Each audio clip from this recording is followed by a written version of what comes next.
Hey, this is Heidi Dawson. If you love all things health and wellness and style of any kind, hang out here with me each week. I'm obsessed with never-ending improvement, and it's all in an effort to help each one of us live a wildly successful lifestyle.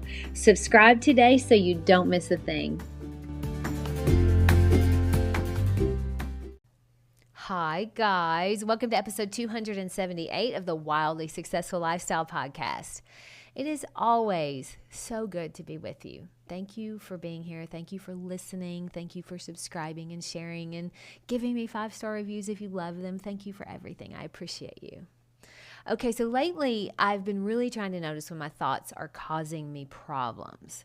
And one of the things I've struggled with in the past is handling stress well. I talked about this on an episode earlier where I used to say, I don't handle stress well. I also used to always say that I think I'm innately lazy.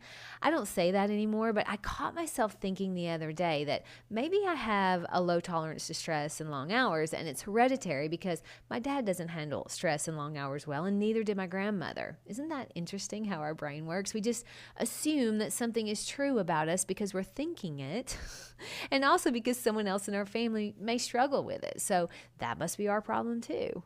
And if that thought isn't challenged, then we just accept it as true, and everything from there on out is seen through the filter of that. So for me, I'm just not designed to be able to do that. It runs in my family. Does your family have similar traits? Maybe your family says, we don't like conflict, so we just avoid talking about things that are hard. Or maybe you inherited a certain fear like heights or dogs or water. Or maybe you say, being overweight or overeating, it runs in your family. I bet we can all relate to something like that. But what if these things aren't necessarily hereditary to our family? What if we can tie it to the way we were designed, simply being human? What if these are human traits? And what if we can actually turn them around? What if they're fixable by us? So if you've been wondering why you're so drawn to just scroll on the internet for hours or lay on the couch to binge watch Netflix or steering clear of anything that gives you the slightest discomfort, if you're struggling with any of that, keep listening. There's an answer. And you can change it. That's the good news.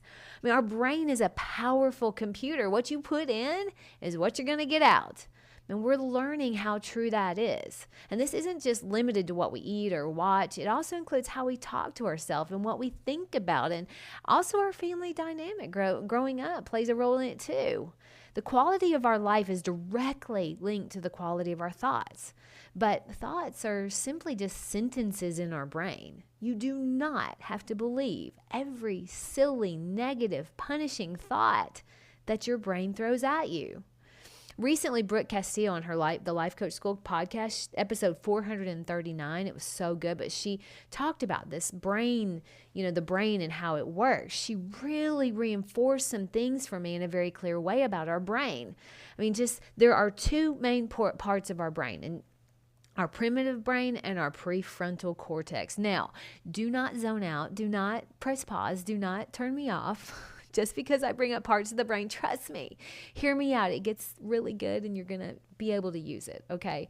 So our primitive brain, it's designed to keep us safe. It's actually motivated to do as little as possible. It's motivated to conserve energy. So it's motivated to basically lay on the couch.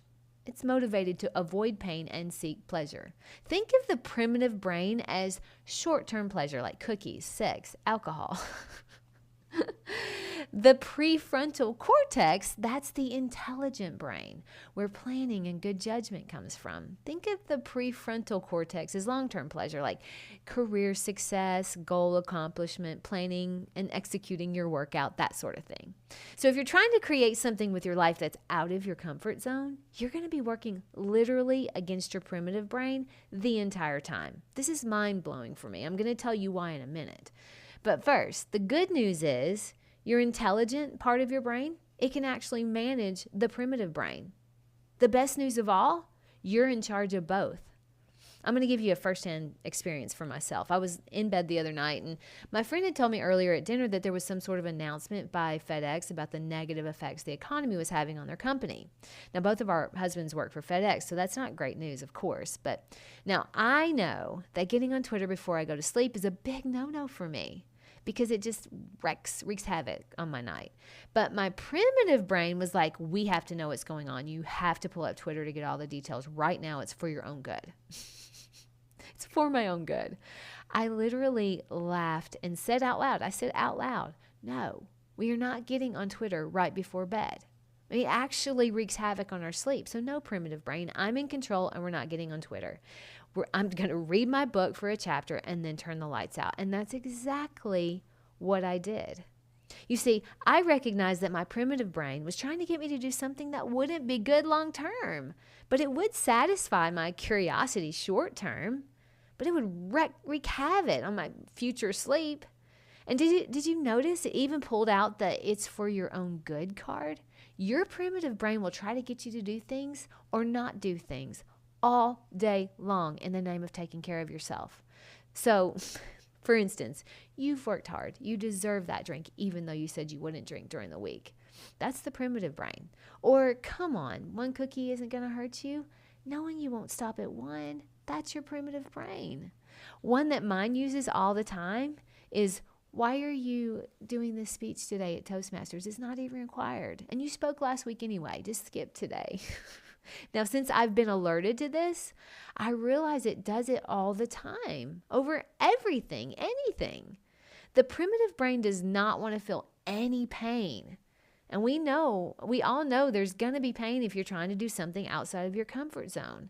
And by pain, I don't mean burning your hand on a hot stove. I mean pain like you may feel stressed, or you may feel embarrassed, or you may feel something you aren't comfortable feeling. That's the pain I'm talking about. But the front part of your brain can actually manage the primitive brain. It's mind-blowing to me, because this explains why I feel like I'm constantly having to make myself do things all the time. Shouldn't it come easy at some point? No. If you're doing things out of your comfort zone, you're going to hear your primitive brain telling you it's okay not to do it all day long. It's going to fight you all day long.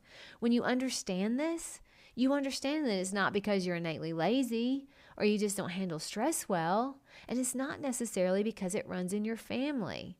It actually could be just a natural part of the human experience. You learn to notice the thoughts that are coming from your primitive brain and allow your prefrontal brain to manage them. You'll be unstoppable if you do this. And yeah, you're going to be uncomfortable when you're going after big things, but the more you get comfortable with discomfort, the more you realize it's not that bad. And this is actually what living life to the fullest means. If you're out doing things out of your comfort zone, you're literally going to be fighting your primitive brain the entire time. That goes for everybody. Everybody has these same parts of the brain, and they work similar to all of us. Obviously, it will vary based on your personal life experience, but no one's immune. And our primitive brain is sneaky. It'll act like it's trying to take care of us when it says things like, "You're too tired. It's just too much. You've been good all week. Splurge. Live a little." Sometimes those will be true, but most of the time, these are the things our primitive brain gives us in an attempt to act like it cares, but really it's just sabotaging our goals so that we won't feel discomfort. And you can tell it no. My challenge to you today is the next time you're making a decision, ask yourself, am I making it from my primitive brain or my intelligent brain? The primitive brain wants what it wants right now. The intelligent brain wants what is good for us long term. And you know the difference. I love you guys. I'll talk to you in a few days. Don't forget to subscribe and share with your friends, because we're just going to keep going bigger and better places together, and I love that about us. Talk to you in a few days.